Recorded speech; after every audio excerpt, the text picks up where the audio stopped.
आज कांग्रेस पार्टी के द्वारा हमारे लोकप्रिय मुख्यमंत्री मोहन यादव जी पे जो एक आरोप लगाए गए वो पूरी तरह गलत है।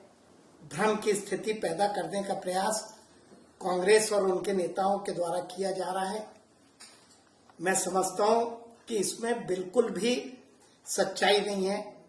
मैं बताना चाहता हूं कि हमारे मुख्यमंत्री के द्वारा जो 2023 में जो नामांकन उन्होंने दाखिल किया था, उस स्थिति में उनके पास 17 एकड़ की जो जमीन थी, जो आज उसमें कुछ भी परिवर्तन नहीं हुआ और वो 17 एकड़ की जमीन थी।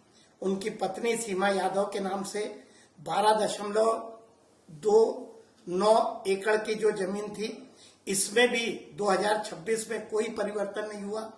एक सिद्धि विनायक कंपनी जिसकी उस आरोप पे जिक्र किया गया, उसके पास 2023 में 68 एकड़ जमीन थी, जो जून में घट के मात्र 65 एकड़ रह गई।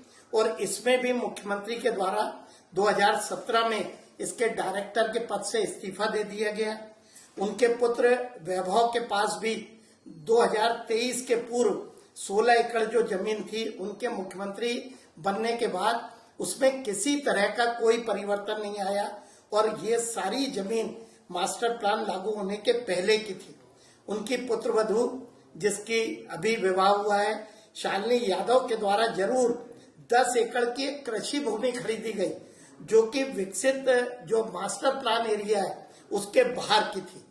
जो रिश्तेदारों का जिक्र उस आरोप पे किया गया है वो पूरी तरह से गलत है। मुख्यमंत्री और उनके परिवार का कोई उससे लेना देना नहीं है। उनके रिश्तेदार, उनका अपना स्वतंत्र अस्तित्व है, लेकिन मेरी जानकारी में यह आया है कि उनपे भी जो आरोप लगाए गए रिश्तेदारों पे, उसमें भी जो तथ्य दिए गए हैं वो पूरे गलत है। मेरी जानकारी में बताया गया है कि वे भी उस पर अपना स्टैंड लेंगे और जो उन्हें कार्रवाई करना है वे करेंगे।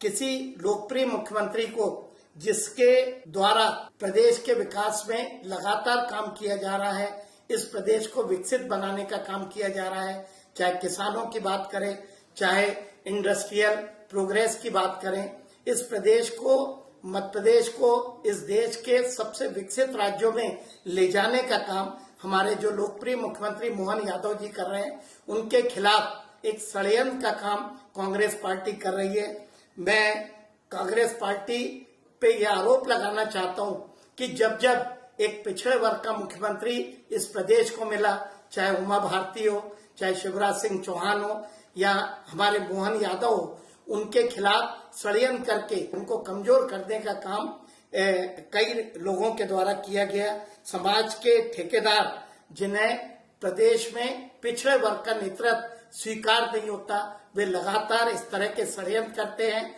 और इस तरह एक लोकप्रिय मुख्यमंत्री को कमजोर करने का काम करते हैं। मैं पूरी विनम्रता के साथ, पूरी कड़ाई के साथ कांग्रेस के आरोपों का खंडन करता हूं और कांग्रेस को चुनौती देता हूं कि जब वो हमारे लोकप्रिय मुख्यमंत्री को जनता के द्वारा, उनके द्वारा जो विकास कार्य कर गए हैं उसमें नहीं पीछे कर पाए, तो उनके द्वारा इस तरह के षड्यंत्र करके हमारी सरकार को, मुख्यमंत्री को कमजोर करने का काम किया जा रहा है, जिसे इस प्रदेश की जनता कतई बर्दाश्त नहीं करेगी।